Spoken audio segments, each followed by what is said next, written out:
पिछले क्लास में हमने 11 नंबर तक किया था, आज देखेंगे 12 नंबर। जब 250 मीटर लंबे सूते से एक पतंग उड़ रहा है तब वह जमीन की सतह से 60 डिग्री का कोण बना रही है एवं यदि सूता जब जमीन की सतह से 45 डिग्री का कोण बनाए तो दोनों अवस्था में पतंग हमसे कितनी ऊंचाई पर या कितनी ऊपर होगी, यह ज्ञात करें। और इनमें से किस अवस्था में पतंग अधिक ऊंचाई पे होगी। तो जो पतंग का सूता है वो दोनों प्रश्न में समान है, लेकिन कोण बदल रहा है, पहले 60 डिग्री है फिर 45 डिग्री। तो सबसे पहले मान लेते हैं ये पतंग की ऊंचाई है जब कोण 60 डिग्री हो। तो ये जो है ये सूते की लंबाई है 250 मीटर प्रश्न के अनुसार। और जब 45 डिग्री का कोण हो तो मान लेते हैं ये पतंग इतनी ऊंचाई पर उड़ रहा है। तो हमें निकालना है पहले कि 60 डिग्री पर कितनी ऊंचाई पे पतंग उड़ रहा है और 45 डिग्री पे कितनी ऊंचाई पे पतंग उड़ रहा है। और हमें ये ध्यान देना है कि जो पतंग के जो सूते की लंबाई है वो सेम है, बस कोण ऊपर नीचे हो रहा है। अर्थात मान लेते हैं पतंग पहले ऐसे उड़ रहा था इस ऊंचाई पे, तो अब पतंग थोड़ा सा नीचे उड़ रहा है, मतलब इस ऊंचाई पे, बस कोण बदल रहा है। तो ये भी क्या होगा 250 मीटर। तो अब इस त्रिभुज को देखेंगे हम। पहले ये ए बी सी वाला जो त्रिभुज है ये 60 डिग्री वाला, तो बी सी हम मान लेते हैं पतंग की ऊंचाई। ये जो बी सी पतंग की ऊंचाई है पहले अवस्था में, अर्थात जब 60 डिग्री का कोण हो। और ए बी जो है ये आधार, पहले अवस्था में पतंग से व्यक्ति की दूरी। तो ये पतंग यहाँ पे और यहाँ पे व्यक्ति मान लेते हैं, और पतंग इस ऊंचाई पे उड़ रहा है, तो ये दूरी है पतंग की लंबवत यहाँ से। ए सी तो सूते की लंबाई, जो ए सी जो है ये सूते की लंबाई है जो कि 250 मीटर दिया हुआ है, और ये कर्ण है, और ये हो गया हमारा लंब, ये आधार। और हमें कोण पता है 60 डिग्री, तो हम वो फॉर्मूला यूज़ करेंगे जिसमें ये लंब यानी ये और ये कर्ण आए, क्योंकि हमें ये लंब निकालना है पतंग की ऊंचाई। इसीलिए ट्रायंगल बी ए सी में, अर्थात बी ए सी में साइन 60 डिग्री, ये साइन 60 डिग्री लंब बटा कर्ण, क्योंकि साइन थीटा होता है लंब बटा कर्ण। तो साइन 60 का मान होगा √3/2। लंब जो है यहाँ पे बी सी, तो लंब की जगह हम बी सी लिखेंगे, और कर्ण ए सी, तो कर्ण की जगह ए सी जो कि 250 है तो 250 लिखेंगे। तो ये B C equal to cross multiply जब करेंगे या फिर बी सी बाई 250 को बराबर किधर लिखेंगे, तो इधर होगा √3/2। बी सी इक्वल टू होगा ये 250 जो क्रॉस मल्टीप्लाई √3 के साथ, तो 250 इंटू √3/2, 2 से 250 जो 125 बार में कटेगा, तो बी सी इक्वल टू आएगा 125 √3। तो ये जो बी सी ये पहले अवस्था में ऊंचाई है, ये जब 60 डिग्री कोण पे उड़ रहा है तो ये कितने ऊंचे पर उड़ रहा है 125 √3 मीटर। अब जब कोण 45 डिग्री हो जा रहा है तो पतंग थोड़ा नीचे आ जा रहा है, अर्थात ये बी सी ये सी डैश पे पतंग उड़ रहा है। तो ये ऊंचाई अभी हमें निकालना है। तो यहाँ एंगल जो है 45 डिग्री है, इसीलिए साइन 45 इक्वल टू लंब बटा कर्ण।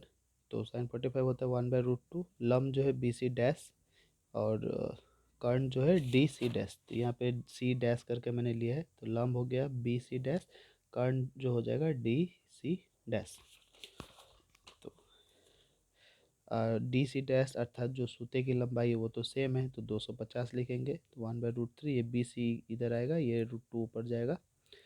या फिर ऐसे भी लिख सकते हैं, ये बी सी बाय 250 को इधर लिखेंगे, 1 जो 2 था इधर, तो क्रॉस मल्टीप्लाई करेंगे, तो यहाँ का जो 250 नीचे था वो क्रॉस मल्टीप्लाई होकर इधर बाय √2 ये वाला, फिर कर्णी मुक्त, क्योंकि नीचे रूट नहीं रख सकते इसलिए कर्णी मुक्त, तो ऊपर नीचे √2 से गुना करेंगे, तो ऊपर होगा 250 √2, और √2 गुना होके 2, तो 2 से 250 को काटेंगे तो 125 बार में, तो बी सी डैश जो होगा 125 √2, अर्थात बी सी डैश अर्थात ये दूरी जो है 125 √2, और ये जो दूरी था 125 √3, अर्थात इस अवस्था में, दूसरे अवस्था में कम ऊंचाई पर उड़ रहा है, पहली अवस्था में ज़्यादा ऊंचाई पर उड़ रहा था। तो उत्तर हम लिखेंगे, अतः पहले स्थिति में पतंग की ऊंचाई 125 √3 मीटर और दूसरी स्थिति में पतंग की ऊंचाई 125 √2 मीटर, अतः पहली अवस्था में पतंग ज़्यादा ऊंचाई पे है। 13 नंबर प्रश्न है, उड़ती जहाज में से एक यात्री एक समय अपने एक तरफ हावड़ा स्टेशन और ठीक विपरीत दिशा में शहीद मीनार को क्रमशः 60 डिग्री और 30 डिग्री के अवनति कोण पर देखा। अवनति कोण अर्थात अवनति कोण है अर्थात ऊपर कोण बनेगा।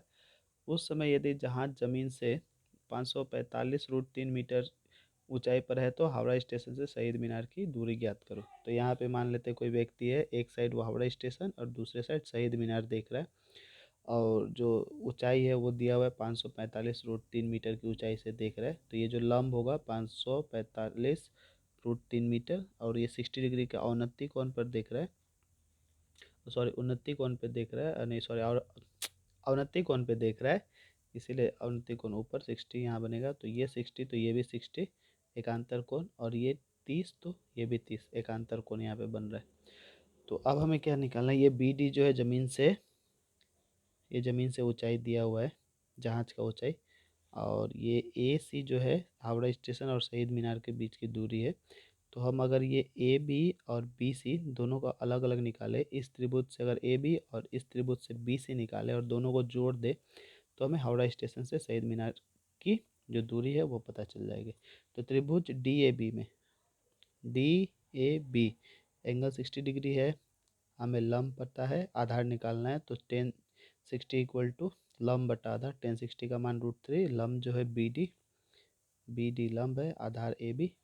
तो बी डी के जगह 545 √3, ए बी के जगह ए बी, क्रॉस मल्टीप्लाई करेंगे, ए बी इधर आएगा, ये √3 इधर आएगा, तो 545 √3 बाई √3 कट जाएगा। तो ए बी का मान आएगा 545, अर्थात ये जो दूरी है वो 545। अब इस त्रिभुज के लिए हम बी सी निकालेंगे, लंब हमें दिया गया है अर्थात ये आधार, तो 30 डिग्री है, तो इसमें भी 30 डिग्री लंब बटा आधार, लंब के जगह 545 √3, B C by B C जो इधर क्रॉस मल्टीप्लाई हो जाएगा, 1030 का मान होता है 1/√3, तो √3 इधर क्रॉस मल्टीप्लाई अर्थात 545 √3 इंटू √3, तो 545 इंटू 3, क्योंकि √3 क्या होगा 3, तो 545 इंटू 3 करेंगे तो 1635। तो बी सी का मान आया 1635, अर्थात ये जो दूरी है 1635, और ए बी जो हमने निकाला था वो है 545। तो कुल दूरी क्या होगी, A B plus B C, तो शहीद मीनार से हावड़ा स्टेशन की दूरी A B plus B C, तो 545 और 1635 जोड़ेंगे तो 2180 मीटर। नेक्स्ट 14 नंबर है, एक दिन तल्ले मकान की छत पर 3.3 मीटर लंबी एक पताका, पताका अर्थात झंडा, रास्ते के किसी एक स्थान से देखने पर पताके के डंडे के शीर्ष व निचले सिरे का उन्नयन कोण क्रमशः 50 डिग्री और 45 डिग्री है। तो जो झंडा है 3 तल्ला मकान के ऊपर, तो उसका जो शीर्ष है झंडे का, उसको देखने पर 50 डिग्री का कोण बन रहा है, और उस डंडा का जो निचला भाग है उसको देखने पर 45 डिग्री का कोण बन रहा है। तो 3 तल्ले मकान की ऊंचाई ज्ञात करें, और यहाँ पे 1050 का मान दिया हुआ है 1.192। तो हम मान लेते हैं ये जो है ये 3 तल्ला मकान है ए बी, और ये जो 3.3 मीटर है ये पताका झंडा है, और ये झंडा का शीर्ष और उसका वो निचला भाग। तो प्रश्न में बोला गया है जब शीर्ष को देखता है तो वो 50 डिग्री के कोण पे देख रहा है, तो ये हो गया 50 डिग्री, और जब निचला भाग को देख रहा है तो वो 45 डिग्री। तो हमें क्या निकालना है, ए बी, और ये जो दूरी दिया हुआ है 3.3 मीटर, तो सबसे पहले हम ये दोनों को निकालेंगे, ये दोनों पता करने के बाद हम ये दोनों को जोड़ देंगे, या फिर इसके यूज़ से हम इसको निकालेंगे, फिर हमें ये पता चल जाएगा। तो सबसे पहले ए डी बी में, ये त्रिभुज ए डी बी में, तो यहाँ एंगल 45 बन रहा है, और ए बी जो है मकान की ऊंचाई है, और ए डी जो है आधार, तो 10 थीटा, क्योंकि आधार और लंब जो है 10 में आता है, इसलिए 10 थीटा यानी 1045 डिग्री इक्वल टू लंब बट्टा आधार। तो लंब जो है A B, Aadhaar A D, और 1045 का मान होता है 1, तो ए डी इक्वल टू आएगा ए बी। अब त्रिभुज ए डी सी में, त्रिभुज A D C, A D और ये सी, यहाँ पे कौन बन रहा है 50 डिग्री, तो यहाँ पे भी ए सी जो है लंब, जो कि A B plus B C, तो ए सी, ये वाला ए सी जो है वो लंब है जो कि A B plus B C है। अच्छा, तो A B plus B C की जगह हम 3.3 लिख सकते हैं कि बी सी जो है वो क्या है, पताका का लंबाई। अच्छा, आधार हो गया ए डी जो कि इक्वल टू ए बी है, तो हम लोग यहाँ पे निकाले A D equal to A B, ये वाला। तो यहाँ पे भी 1050 डिग्री लेंगे और लंब बटा आधार, तो 1050 का मान होता है 1.192 प्रश्न में दिया गया है। और लंब के जगह लिखेंगे ए बी प्लस 3.3 और आधार ए डी। और ए डी को हम रिप्लेस करेंगे ए बी से, क्योंकि हमें पहले जो त्रिभुज है उससे ए डी बराबर ए बी मिला है, तो हम ए डी के जगह ए बी भी लिख सकते हैं। तो अब ए बी से क्रॉस मल्टीप्लाई होगा 1.192 और इधर है ए बी प्लस 3.3। अब जो बराबर के इधर ए बी है उसको इधर ले जाएंगे तो माइनस हो जाएगा, इधर इक्वल टू बचेगा 3.3। अब A B into 1.192 minus A B, तो यहाँ से ए बी कॉमन लेंगे तो बचेगा 1.192 माइनस वन, क्योंकि ए बी के साथ 1 गुना है। तो 1.192 माइनस वन करेंगे तो बचेगा 0.192 इक्वल टू होगा 3.3। अब ए बी का मान निकालने के लिए क्या करेंगे, 3.3 बाय 0.192, तो यहाँ पॉइंट हटेगा, नीचे 10 आएगा, यहाँ पॉइंट हटेगा तो ऊपर 1000, तो ये जीरो से ये जीरो कटेगा, ऊपर बचेगा 33 इंटू 100 बाय 192। तो इसको 4 से काटेंगे तो 4 4 जो 16, 4 8 जो 32, ये 192 48 बार में 4 से कटेगा, फिर 425 जो 100, फिर 3 11 जा 33, 3 16 जा 48, ऊपर बचेगा 11 इंटू 25, नीचे बचेगा 16, तो 11 इंटू 25 हो गया 275 और नीचे 16, तो 275 को 16 से भाग देंगे तो होगा 17.1875, जिसको हम 17.19 लगभग लिख सकते हैं। तो ए बी जो आया वो कितना आया, 17.19 मीटर, अर्थात 3 तल्ले मकान की जो ऊंचाई है वो होगी 17.19 मीटर। नेक्स्ट है 15 नंबर। दो खंभे की ऊंचाई क्रमशः 180 मीटर व 60 मीटर है। द्वितीय खंभे के निचले सिरे से पहले सिरे के शीर्ष का उन्नयन कोण 60 डिग्री होने से पहले खंभे के निचले सिरे से द्वितीय के शीर्ष का उन्नयन कोण ज्ञात करें। तो प्रश्न के अनुसार दो खंभा है 180 मीटर का, ये 60 मीटर का। अब दूसरा खंभा का निचला सिरा से पहले खंभा का ऊपरी सिरा को देखते हैं तो 60 डिग्री का कोण में देख रहे हैं, और पहला जो खंभा है उसका निचला सिरा से दूसरा खंभा का जो ऊपरी सिरा है उसको देख रहे हैं, तो मान लेते हैं थीटा कोण बन रहा है, और यही कोण कितना बन रहा है हमें बताना है। तो सबसे पहले ये वाला त्रिभुज में, ये बी सी ए या ए सी बी में हम क्या करेंगे, ये आधार को पहले निकालेंगे, क्योंकि ये लंब तो हमें पता है। तो त्रिभुज ए सी बी में ए बी इक्वल टू पहले खंभे की ऊंचाई जो कि लंब है, जो कि 180 मीटर दिया हुआ है, और ए सी जो है वो आधार, तो 1060। लंब और आधार जब भी प्रश्न में संबंधित होगा तो 10 फॉर्मूला लेंगे, 10 थीटा वाला। तो 1060 हो गया लंब बटा आधार, तो 1060 का मान है √3 इक्वल टू लंब जो है 180, ये आधार जो है ए सी, ये तो ए सी इधर चला जाएगा, तो √3 से मल्टीप्लाई इधर 180, तो A C equal to 180 by √3, ये √3 इधर ए सी के साथ गुना था, बराबर की तरह के डिवाइड हो गया। तो कड़नी मुक्त करने के लिए ऊपर नीचे √3 से गुना, तो ऊपर होगा 180 √3 और नीचे होगा √3 गुना हो गया 3, तो 3 से 180 को काटेंगे तो 60 बार में कट जाएगा, तो ए सी इक्वल टू होगा 60 √3 मीटर, ए सी अर्थात ये आधार। और हमें ये डी सी है जो है वो कितना है 60 प्रश्न में दिया गया है, तो हमें ये थीटा निकालना है। अब फिर से ये लंब और ये आधार किसके फॉर्मूला में आता है 10, तो हम यहाँ पे 10 थीटा लेके लंब और आधार निकालेंगे। तो सी डी जो हो गया दूसरे खंभे की ऊंचाई जो कि 60 मीटर दिया हुआ है, ए सी जो है आधार, तो 10 थीटा इक्वल टू लंब बटा आधार, लंब जो था वो 60, ये लंब, और आधार हमने निकाला अभी 60 √3, तो 60 कट जाएगा 1/√3, तो 1/√3 की जगह हम 1030 डिग्री लिख सकते हैं, क्योंकि 1030 का मान जो होता है 1/√3, तो दोनों तरफ 10 अगर हटा दे तो थीटा का मान क्या आएगा 30 डिग्री। तो हमें यहाँ पे जो एंगल बन रहा है वो कितना डिग्री होगा, थीटा इक्वल टू 30 डिग्री, अर्थात पहले खंभे के निचले सिरे से द्वितीय के शीर्ष का उन्नयन कोण जो होगा वो होगा 30 डिग्री। 16 नंबर है, सूर्य का उन्नयन कोण 45 होने से किसी समतल पर स्थित एक खंभे की छाया की जो लंबाई जो होती है, उन्नयन कोण 30 डिग्री होने से छाया की लंबाई उसकी अपेक्षा 60 मीटर अधिक होती है, तो खंभे की ऊंचाई ज्ञात करें। तो जब कोण बदल रहा है 45 से 30 हो रहा है तो छाया की लंबाई 60 मीटर अधिक हो जा रही है। तो सबसे पहले मान लेते हैं ये 45 डिग्री है, ठीक है। जब ये 60 डिग्री हो रहा है तो ये कितना बढ़ जा रहा है 60 मीटर, अर्थात ये खंभा है, जब 45 डिग्री था तो उसका जो छाया है इतना था, अब वो 30 डिग्री हुआ तो वो जो छाया कितना था पहले इतना था, उससे कितना बढ़ गया 60 मीटर, अर्थात ये 60 मीटर दूरी बढ़ जा रहा है। तो हमें बताना है कि खंभा कितना ऊंचा है। तो ए बी जो मान लेते हैं खंभे की ऊंचाई या लंब, और ए सी जो है आधार पहले वाले इस त्रिभुज के लिए। तो यहाँ पे त्रिभुज ए सी बी में, तो ए सी बी में निकालेंगे 1045, क्योंकि एंगल 45 है, तो 1045 होता है लंब बटा आधार। लंब जो है ए बी, तो ए बी और आधार है ए सी, तो ए सी क्रॉस मल्टीप्लाई करेंगे 1 से, तो ए सी 1 जो ए सी इक्वल टू ए बी। तो ये पहले त्रिभुज से हमें संबंध क्या मिला, ए सी बराबर ए बी।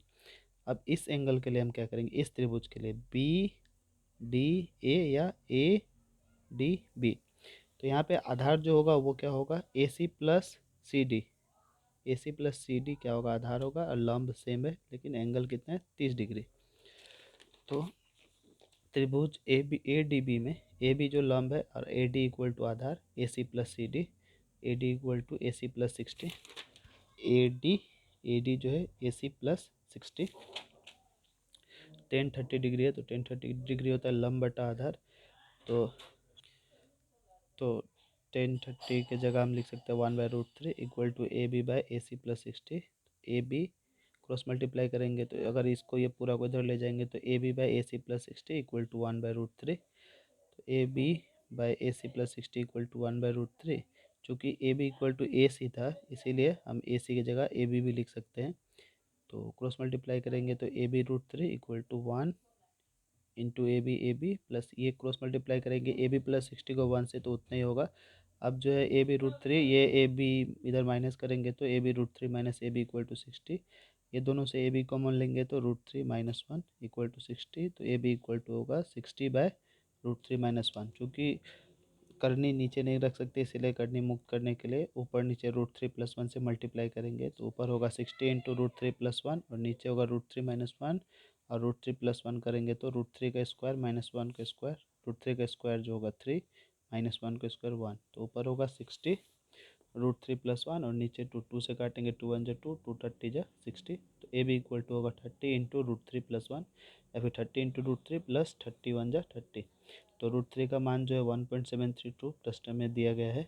तो 30 को 1.732 से गुना करेंगे तो होगा 51.960 प्लस 30। तो ये दोनों को ऐड करेंगे तो 81.960, अर्थात खंभे की जो ऊंचाई है ए बी वो कितना होगी, 81.960 मीटर।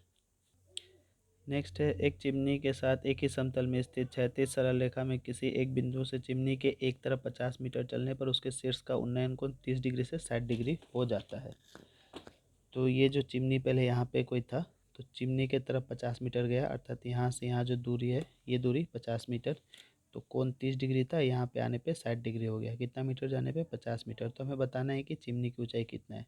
तो सबसे पहले त्रिभुज ए डी बी में, ये वाला त्रिभुज में, तो ए बी जो है चिमनी की ऊंचाई है, ए डी जो है आधार है, तो 10 एंगल 60 डिग्री है, तो 1060 लंब बटा आधार। 1060 का मान होता है √3 equal to A B by A D. तो ए बी ये लंब, आधार ए डी, तो ए डी इक्वल टू होगा ए बी बाय √3। अगर हम ए डी निकालें, ए डी को इधर लिखे तो क्या होगा, ए बी और ये √3 नीचे। अब इस त्रिभुज में निकालेंगे ए सी बी में या बी सी ए में। तो ए बी जो हो गया चिमनी की ऊंचाई जो कि लंब है, ए सी जो आधार है वो क्या होगा, A D plus D C. A C जो आधार था ये होगा A D plus D C, अर्थात ए डी प्लस 50। तो 1030 डिग्री इक्वल टू लंब बटा आधार। 1030 का मान होता है 1/√3 equal to A B by A D plus 50। तो A B by A D के जगह हम लिखेंगे ए बी बाई √3, क्योंकि हमने पिछले प्रश्न में ए डी का जो मान निकाला वो कितना निकाला, ए बी बाय √3। यहाँ पे A B by √3 A D का मान हमने निकाला है। तो 1/√3 इक्वल टू ए बी, इसका लसा लेंगे कुछ नहीं है मतलब 1। तो √3 और 1 का लसा होगा √3, तो ये √3 50 से मल्टीप्लाई होगा इधर, और ऊपर है ए बी, तो इधर होगा ये ए बी प्लस 50 √3। ये √3 जो है ए बी से ऊपर गुना हो जाएगा, तो इधर होगा 1/√3 equal to A B √3 by A B plus 50 √3। Cross multiply करेंगे ए बी प्लस 50 √3 को 1 से, तो ए बी प्लस 50 √3 होगा, और इक्वल टुगेदर ए बी √3 और √3 करेंगे तो A B into 3, A B plus ये 3 AB को पूरा इधर लिखेंगे, और ये ए बी प्लस 50 √3 इधर, ये ए बी बराबर किधर जाके माइनस होगा, तो 3 AB minus A B equal to 50 √3। तो 3 AB माइनस ए बी हो गया 2 AB इक्वल टू 50 √3। तो ए बी इक्वल टू होगा 50 √3 ये 2 जो है बराबर किधर आके नीचे आएगा, तो 2 से डिवाइड करेंगे तो 25 बार में कट जाएगा, तो ए बी इक्वल टू 25√3। अर्थात ए बी जो क्या था हमारा प्रश्न में, ए बी हमारा प्रश्न में था चिमनी की ऊंचाई, जो कि हमें मिला कितना, 25√3 मीटर।